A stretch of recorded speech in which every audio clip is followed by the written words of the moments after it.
anecdote about Julia Gillard.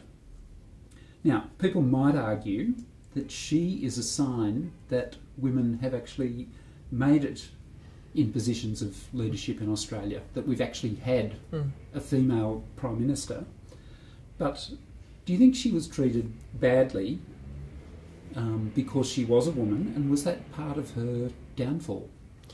I do think she received the discourse around her was not what would accompany men. I do feel that there was something very dysfunctional activated around her, and what I try to wrestle with in the book is whether that was partly because of her combative nature as well.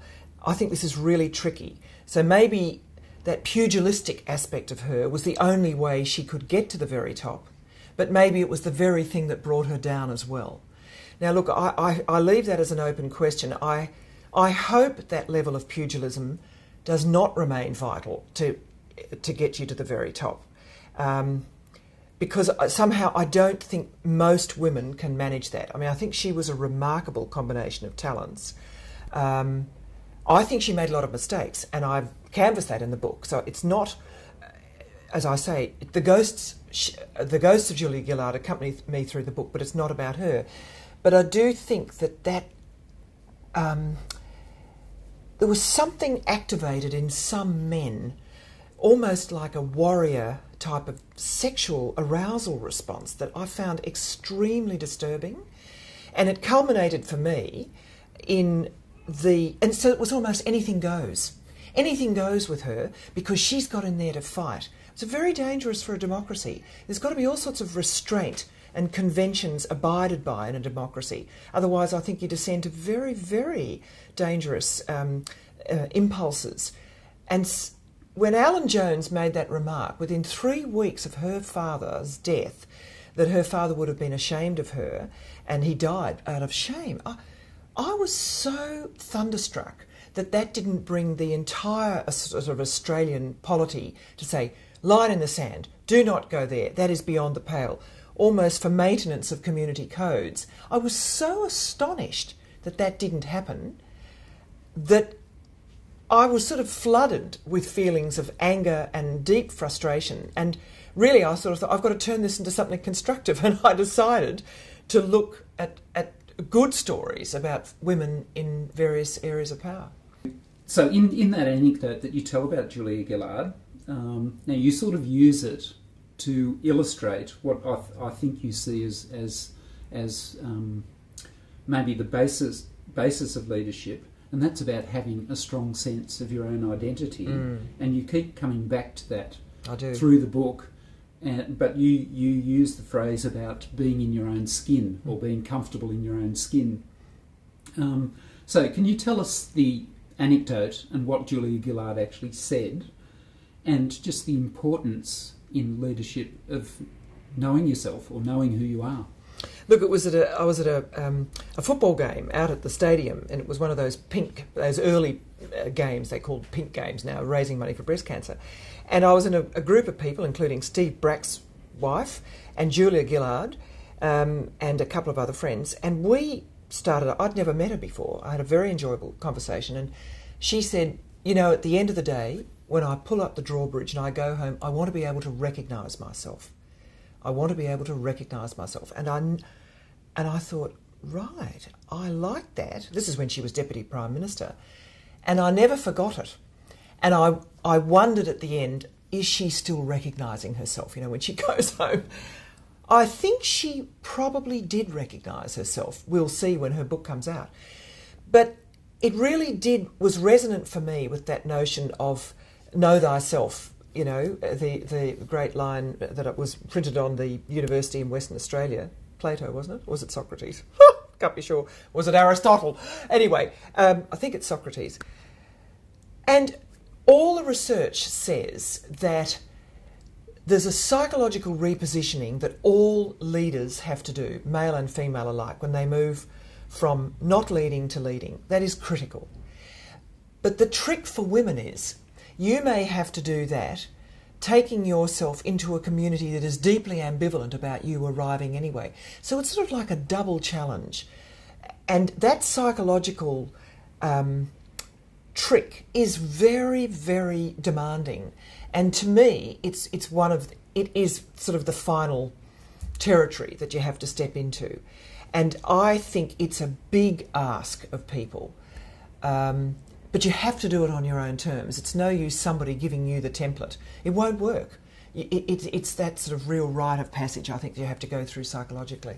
You base your analysis of women's leadership on interviews with 14 women, and I must say 14 quite remarkable women. But can you tell us about the range of women that you talk to and just some of the common threads in their stories with regard to leadership? Well, look, I decided to choose a wide range. I did not want to be this to be leaders with people at the top end of town, drawn from one state. I wanted a range of states. I wanted a range of women. I wanted it to be recognisable to Australian women. A lot of the leadership material is very masculine in tone, even when they don't intend it to be. It's very American. So I wanted it to reach a range of women.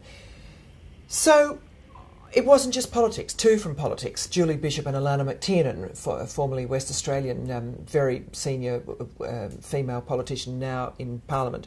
They were in business, they were in Aboriginal affairs, culture, and I felt, and they were in the army too, as most senior women in the army. Look, I felt their families of origin were far more important than I had imagined they would be.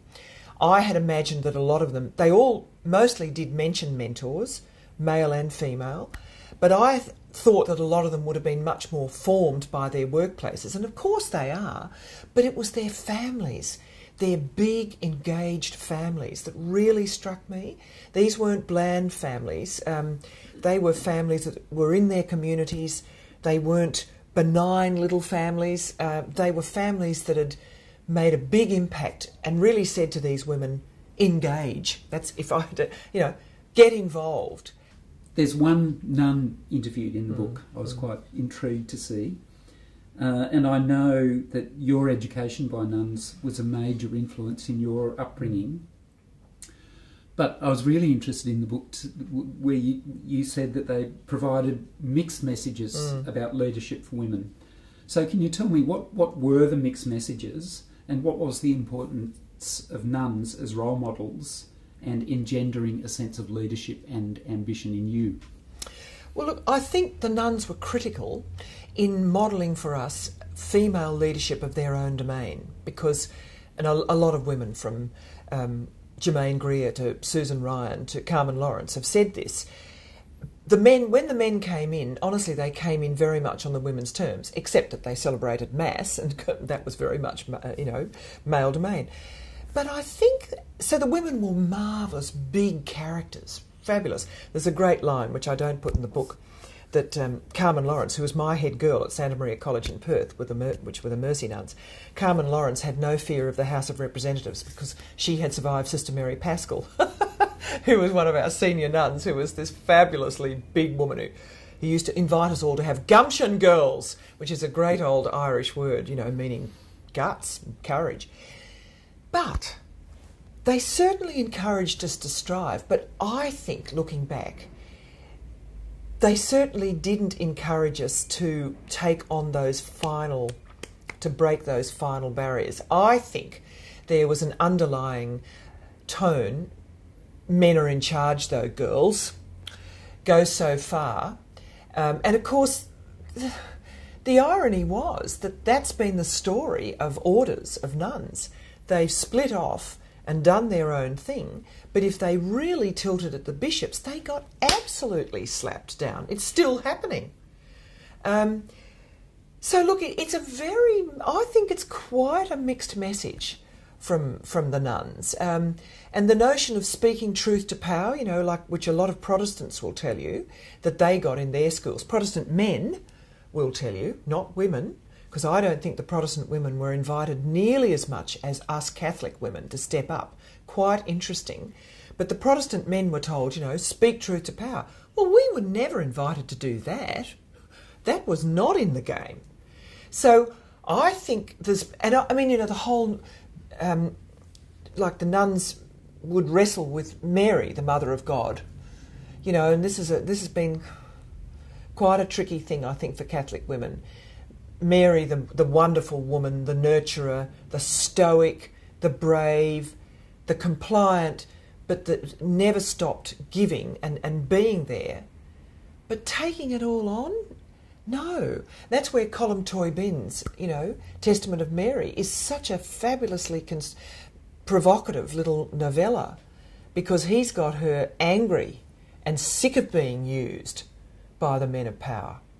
So, that's quite rich territory.